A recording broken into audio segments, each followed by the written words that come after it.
अस्सलाम वालेकुम मोअज़्ज़िज़ ख़वातीन हज़रात। सिंधी फिल्म संसार जे हिक ॿिए भाङे साण असीं अवांजी ख़िदमत में हाज़िर आहियूं।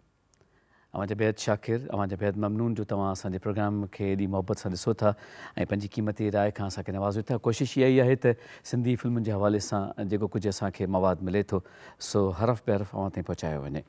अॼु असां वटि जेको मवाद आहे बल्कि जेका निस्बत आहे सा हिकु अहम तरीन फिल्म जी आहे। सिंधी फिल्मुनि में जॾहिं बि असीं आर्काइव्स जे लिहाज़ खां ॾिसंदा आहियूं ऐं ख़ासि तौर ते जेके कास्ट्यूम मूवीज़ हूंदियूं आहिनि या वरी जेके उहे फिल्मूं जेके तारीख़ जे हवाले सां पंहिंजी जाइ रखनि उन्हनि में सिंधड़ीअ सदके जी पंहिंजी अलॻि मुनफ़रिद हैसियत आहे, मुनफ़रिद मक़ाम आहे।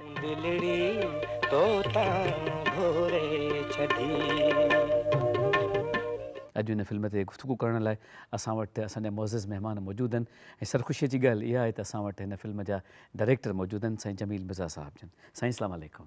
बिस्मिल्लाह, मिज़ाज बख़ैर सां ठीकु आहियो? ख़ैरियत आहे? वॾी महिरबानी, वॾी इनायत तव्हां असां वटि कई आहे। आपने मुझे मौका दिया। इनायत, महिरबानियूं। ऐं उन खां पोइ जेकॾहिं पासे में ॾिसूं था त उन्हनि जा फेवरेट वेठल आहिनि छाकाणि त उन्हनि गॾिजी कमु कयो ऐं मिर्ज़ा साहिबु जेका एॾी हसीन तस्वीर ठाही उन में उन्हनि साण हीरो जी हैसियत में शामिलु रहिया अदाकार वसीम साईं भली कार खे वॾी महिरबानी, इनायत। ऐं जॾहिं असां इन्हनि फिल्म जी ॻाल्हि कयूं था ख़वातीन हज़रात त यकीनन लिबास जी पंहिंजी जाइ आहे, तराश ख़राश पंहिंजी आहे ऐं जॾहिं असां फैशन जी ॻाल्हि कंदा आहियूं त असां वटि सभ खां पहिरीं हिकिड़ो नालो ईंदो आहे। नालो त रब जो आहे पर परवरदिगार हुननि खे वॾी इज़त इनायत कई आहे, साईं फिदा हुसैन शाह साहिबु। महिरबानी। बिस्मिल्लाह। ऐं आवाज़ जी दुनिया ऐं तस्वीर जी दुनिया में जेकॾहिं को सरगर्म मुतहरिक वजूद जे मुस्तक़िल जाखोड़ में यकीन कयो आहे, तहक़ीक़ संदसि पेशो रही आहे, हालांकि आवाज़ जी दुनिया जो मुसाफ़िर आहे साईं मुमताज़ शेख साहिबु। वॾी महिरबानी सर, तव्हां आया असां वटि कई। शुरूआत कंदासीं फिल्म जे स्क्रोल सां ऐं जेको कुझु असांखे मिली सघियो आहे उहो असीं अवांजी ख़िदमत में पेश कयूं था। फिल्म जो नालो आहे सिंधड़ीअ तां सदके, पेशकार इदारो आशा मूवीज़, जारी कंदड़ इदारो ज़ैन फिल्म्स। रिलीज़ थियण जी तारीख़ 4 जुलाई 1975। फिल्म साज़ ख़्वाजा बशीर अहमद, हिदायतकार जमील मिर्ज़ा, कहाणी ऐं मंज़र निगारी ख़्वाजा बशीर अहमद, मकालमा निगार रशीद अहमद लाशारी, अक्कासी सैयद शौकत अब्बास ऐं ज़ाहिर शाह, तदवीन एम सईद, मेकअप परवेज़, शाइर रशीद अहमद लाशारी, अली मोहम्मद मजरू, मौसीकार ग़ुलाम अली ऐं पस पर्दा मौसीकार आहे लाल मोहम्मद इक़बाल। गुलूकार नूना लैला, रुबीना बदर, महर सिमी, ताज मुल्तानी ऐं मोहम्मद यूसुफ। अदाकार चकोरी, वसीम, बीना, अहमद अली, मलिक अनोखो, मुश्ताक मुग़ल, नजमा शाहीन, रोशन, ताज न्याज़ी, ख़ुर्शीद कंवल, अब्दुल्लक अबड़ो, गुलाब गुल, राजा राही, नरगिस, सुल्ताना, नाज़िया, ममताज़ सोलंगी, अंसारी, अरशद, अली हसन, वसी अहमद, हसन ऐं सुहेल। जीअं पहिरीं अर्ज़ु कयोसीं त हीअ असांजे लाइ सरख़ुशी आहे ऐं बाइस मुसरत आहे त फिल्म जो हिदायतकार पाण असां वटि मौजूदु हुजे त चाहींदासीं त गुफ़्तगू जो सिलसिलो उतां शुरू कयूं। मिर्ज़ा साहब, कीअं ही फिल्म तव्हांजे ज़हन में आई, मतलब कैसे आपके पास ये प्रोजेक्ट पहुंचा, कैसे ख्याल आया? नहीं, ख्याल तो नहीं था। इत्तेफाक ये है कि एक दिन मैं ईस्टर्न स्टूडियो में बरामदे में बैठा हुआ था। शौकत अब्बास एक हमारे कैमरामैन थे पुराने, उनके पास बैठा हुआ था तो मुझे कहने लगे यार एक साहब आए हैं, वो फिल्म बनानी चाहते हैं पंजाबी और लाहौर में वो शूट करना चाहते हैं। तो मैंने उनसे शौकत साहब कहने लगे, मैंने उनसे पूछा लाहौर में क्यों करना चाहते हैं? उसने कहा यहाँ कोई अच्छा डायरेक्टर ही नहीं है कि जिससे मैं फिल्म करवाऊँ, लिहाजा मैं लाहौर जाके शूट करता हूँ। उन्होंने कहा भी अगर आपको डायरेक्टर मैं यहाँ दे दूँ तो कहने यहाँ मिलाओ। तो इत्तेफाक से थोड़ी देर के बाद उस खुद ख्वाजा साहब वहाँ से गुज़रे तो शौकत साहब ने उसको बुलाया और मिलाया मुझे कि भाई जमील मिर्ज़ा हैं। तो उन्होंने मुझे कहा जी कि मैं फ़िल्म बनाना चाहता हूँ पंजाबी की और मैं लाहौर में शूट करूँगा उसको। मैंने ख्वाजा साहब मैं लाहौर तो जा नहीं सकता। वजह बताई मैंने कि ये मजबूरियाँ हैं। तो कहने लगे ऐसे चलो सिंधी बनाते हैं। फिर मैंने कही सिंधी बनाएंगे तो उसको लिखेगा कौन, करेगा कौन? कहने कि वो मैं इंतज़ाम सारे कर लूँगा। मैंने कहा बेहतर जी, देख लेंगे आप बना लेंगे सिंधी? मैंने कहा जी बना लूँगा मैं, ऐसी क्या बात है। मैंने कहा मेरे साथ असिस्टेंट अच्छे पढ़े लिखे हैं, समझ शेख। मैंने कहा वो पढ़ा लिखा आदमी है, उस्ताद भी है, पढ़ाता भी है, खालसा स्कूल में पढ़ाते थे जी। मैंने कहा उनसे मुझे बड़ी सपोर्ट मिल जाएगी। कहने कि ठीक है ये मेरा फलां जगह तारिक रोड मेरा ऑफिस है, आप शाम को तशरीफ़ लाएँ, बात करते हैं। मैं पहुंचा वहाँ तो उन्होंने एक रजिस्टर मेरे आगे रखा, कहेंगे ये कहानी है मेरी। मैंने कही मैं इसको पढ़ के अंदाज़ा कर सकता हूँ कि ये ठीक भी है कि नहीं। खैर पढ़ा उसको, मैंने कहा भी कहानी तो बड़ी मज़ेदार है और ड्रामा है बाकायदा इसमें, लेकिन ये फ़िल्म बड़ी महंगी बनेगी, ये सस्ती नहीं बनेगी। क्यों? मैंने कहा भाई आपने जो 2-3 वॉर्स इसमें रखी हैं, एक इंटरवल पे है, एक एंड पे है। मैंने कहा ये अंग्रेज़ों की लड़ाई, जहाँ मुजाहिदीन की लड़ाई, मैंने कहा कि बहुत कॉस्टली पड़ेगी फ़िल्म आपको, और ये इतना कवर कर पाएगी कि नहीं ये मैं नहीं कुछ कह सकता आपको। कहेंगे आप कहानी गौर से पढ़ें फिर देखेंगे। खैर मैं 2-3 दिन में वो कहानी पढ़ी मैंने, कहानी मुझे बड़ी पसंद आई। मैं ख्याल साहब फिल्म तो बन जाएगी, लेकिन आपको जेबों के मुँह खोलने पड़ेंगे। सही। कहेंगे कितना बन जाएगा? मैं कहा भाई मेरा ख्याल है कम से कम 2.5 लाख रुपया चाहिए उस ज़माने का? उस ज़माने। वो आज के कितने इक्वल होगा? ऑलमोस्ट 2 करोड़ उस वक्त सर 4.5 रुपये का डॉलर था, आज 100 रुपये का है शायद, अंदाज़ा कर लिया। सही। तो उनसे दोस्ती ऐसी हो गई कि उन्होंने, मैंने जो कहा उन्होंने मेरा कहा माना। वाह। और मैंने अपना पूरे शौक़ उस फिल्म पे पूरा किया, गानों पे, पिक्चराइजेशन के ऊपर भी। मेरे ख्याल में उर्दू फिल्में भी ऐसे गाने ही पिक्चराइज उस वक्त हुए होंगे जो मैंने सिंधी फिल्म में वाह किए। वाह। ये मेरा वसीम इसकी गवाही देगा। बहरहाल वो फिल्म बन गई माशाल्लाह, रिलीज़ हुई, ठीक ठाक गई।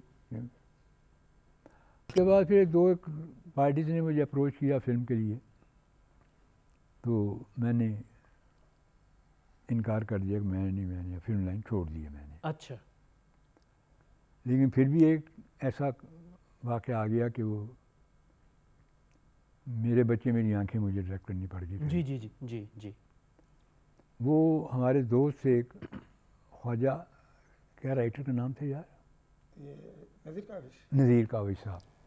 वो मेरे देखिए दोस्त, वसीम साहब को सब याद है। हाँ, वो किरदार में एडिटर थे, अखबार फिल्मी निकलता था, उसके वो एडिटर थे। उन्होंने कहानी लिखी थी ये मेरे बच्चे मेरी आंखें की जी। तो डायरेक्टर की तलाश में थे। वो पता नहीं किसको उन्होंने कह दिया कि भाई जमील मिर्ज़ा को ट्राई करो। तो उन्होंने मुझे बुलाया वहाँ किरदार के ऑफिस में, पाकिस्तान चौक में उनका ऑफिस था। मैं गया तो उन्होंने मुझे एक पेज दिया पढ़ने को, मेरी इज़्ज़त बहुत करते थे वो। मिर्ज़ा साहब ये पढ़ के देखें कि कैसा है आइडिया। वो जब आया ना कि माँ आंखें डोनेट करती है बेटे को, तो मेरा दिल काम किया। एक पेज पे था, स्टोरी अफसाना होता है इस तरह, वन लाइनर था वो, एक लाइन अफसाना कह दीजिए, अफसाना। वो मेरा दिल काम किया। मैं कहा यार काविश मैं ये करूँगा डायरेक्ट। वो कहने लगा पार्टी ने किसी और डायरेक्टर से बात कर ली हुई है, लेकिन मैं उस डायरेक्टर पे मुतमईन नहीं हूँ, मैं चाहता हूँ कि तुम इसे डायरेक्टर करो। मैं कहा मैं ज़रूर करूँगा। कहने लगी कि पैसे, मैंने कहा पैसे छोड़ो यार, मेरा शौक़ है, मैं ये डायरेक्ट करूँगा। फिर वो फिल्म मैंने डायरेक्ट की। जी जी जी। और सब कुछ होता रहा फिल्म में, ये भी हुआ, वो भी, विलन भी था, क्या नाम था उसका, कराची का लड़का राशिद, उसने बड़े अच्छा काम किया। नफीस साहब भी थे उसमें। इस तरफ आ जाते हैं सिंधी फिल्म पे, जो हमने आपसे शुरू में जिक्र किया था। तो आपका इसमें कोई फेवरेट गाना था? एक गाना आपको दिखा दें पहले। एक डुएट था जी। अच्छा। सोलो था, फीमेल था शायद, नहीं मेल था ना वो, मोदलड़ी तो घोरे चली। जी हाँ जी हाँ जी हाँ, वो मैंने बड़े दिल से पिक्चराइज किया था। अच्छा। जी हाँ, उसको पिक्चराइजेशन उसकी मैंने बड़े दिल से की थी, बिल्कुल ऐसे जैसे उर्दू फिल्म में करते। चलें जी, ख़वातीन हज़रात, साईं असां वटि मौजूदु आहिनि ऐं ज़िक्र कनि पिया पंहिंजे फेवरेट गाने जो, मूं दिलि ॾी तोतां घोरे छॾी। ऐं आवाज़ त कमाल आहे, मोहम्मद यूसुफ जो आवाज़ आहे, गॾिजी ॾिसूं था।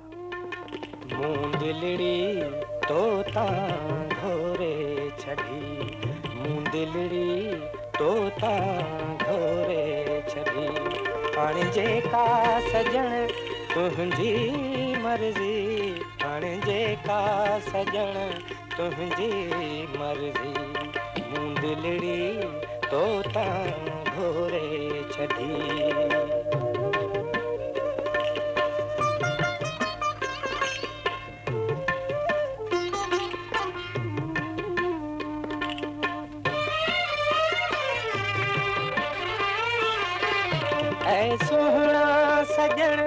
तुंहिंजा नाज़ वजब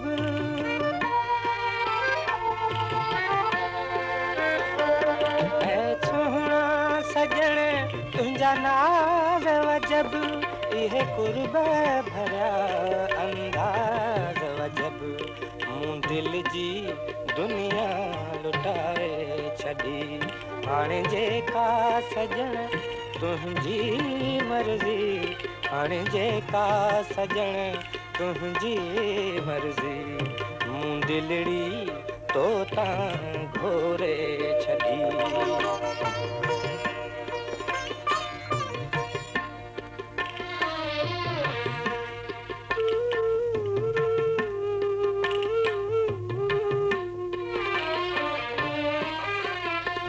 तुंहिंजे अखियुनि जा मैखाना जियनि तुंहिंजे अखियुनि जा मैखाना जियनि इहे मस्तीअ जा पैमाना जियनि वञ मस्तनि में हिकु धूम मची हाणे जेका सजण तुंहिंजी मर्ज़ी मूं दिलड़ी तो तां घोरे छॾी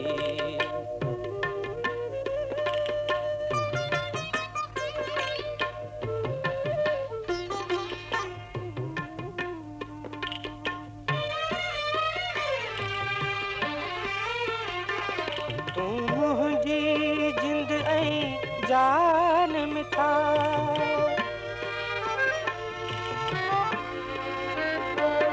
तूं मुंहिंजी जिंद ऐं जान मिठा मुंहिंजे रूह जो तूं अरमान मिठा ॾे दिलि खे दिलासो यार अची हाणे जेका सजण तुंहिंजी मर्ज़ी जी वसीम साहब हिन फिल्म जी का यादगिरी जेका तव्हां शेयर करणु चाहियो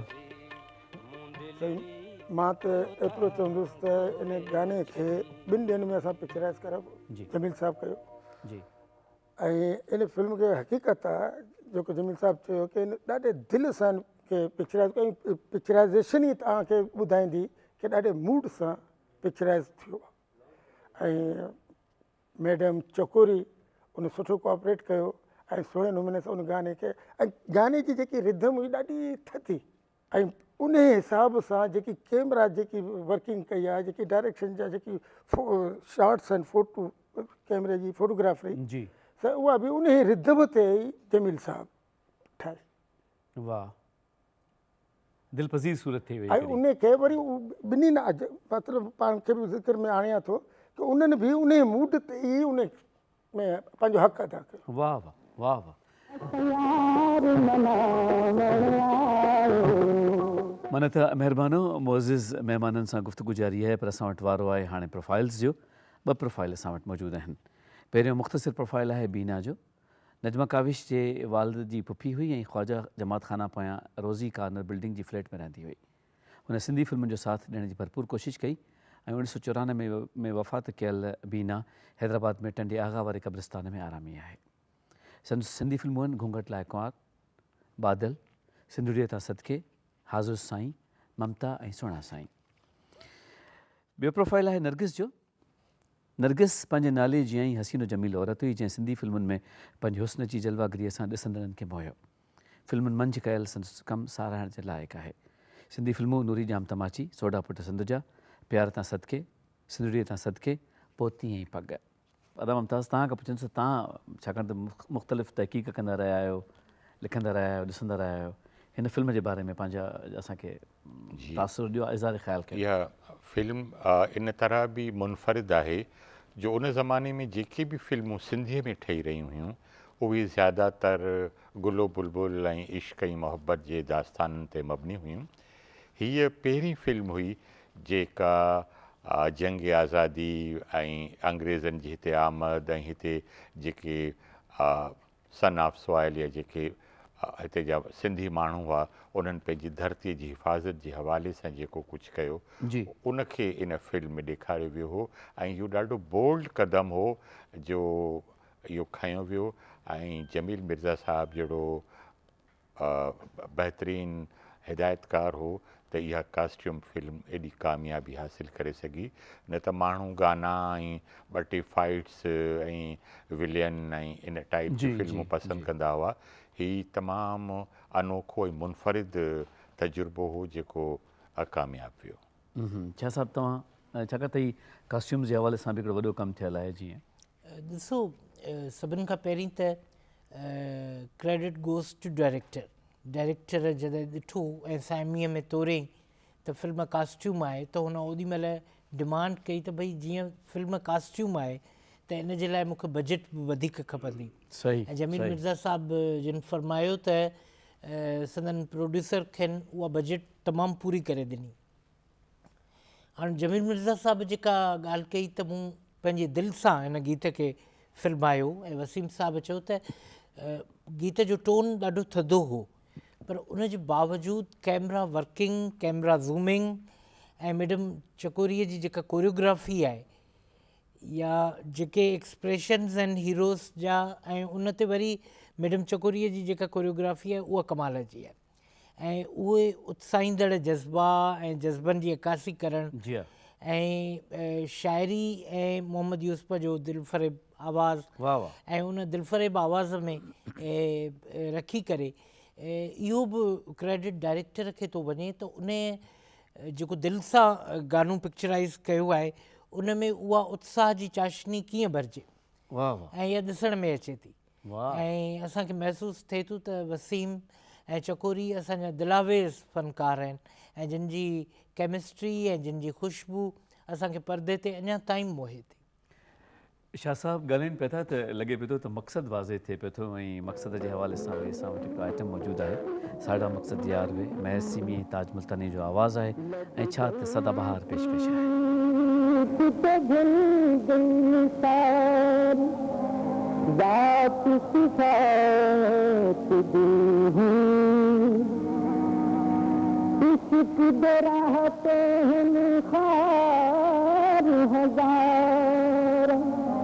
मैं पकड़ी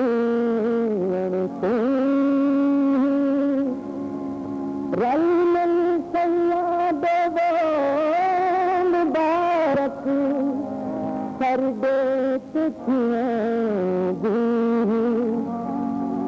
लाजिम कुफर फरीद तुम्हें तो बुढ़े यार तुमरी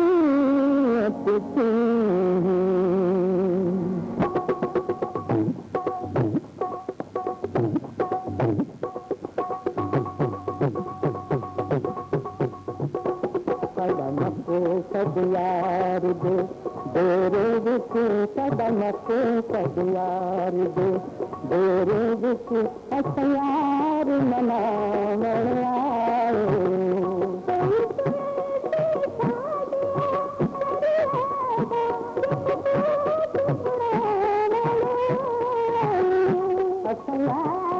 मनावण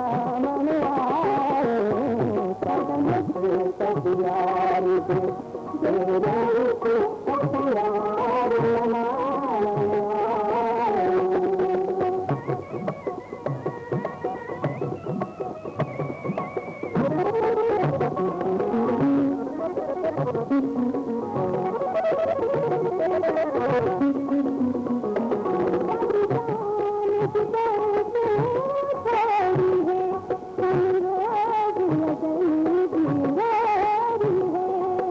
यार तो देरिए असनात मचाना यार दे तेरे यार दे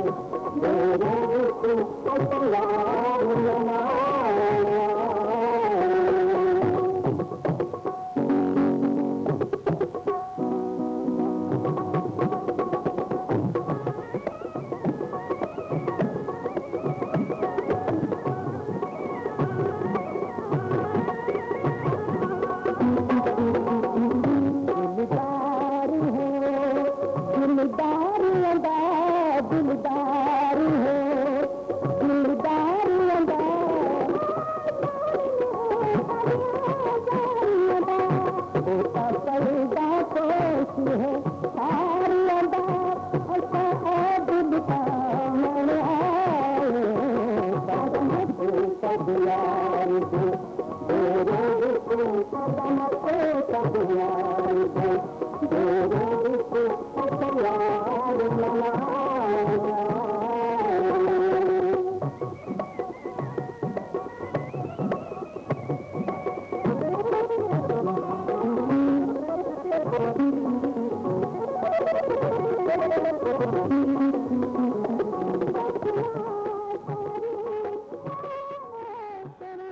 फिल्म सिंधुरीता सदके के हवाले से असीं अवां जी ख़िदमत में वरी हाज़िर थियणु चाहियूं था। इन ते ई पंहिंजे पहिरें हिस्से मां खां मोकिलायूं था। इन दुआ सां तव्हां जिते बि ख़ुशि हुजो, शाद ऐं आबाद हुजो। पंहिंजे मुअज़्ज़िज़ महिमाननि जा बैत छा करियूं त असां वटि हिते कई आया आहिनि। इंशाअल्लाह लज़ीम असां सां साण हूंदा ऐं ॿिए हिसे में बि इहा सैर हासिल गुफ़्तगू असीं अवां जी ख़िदमत में पेश कंदासीं। पंहिंजो ख़्यालु रखिजो पिया, इजाज़त ॾींदा, फ़ी अमान अल्लाह। अल्लाह वाहे।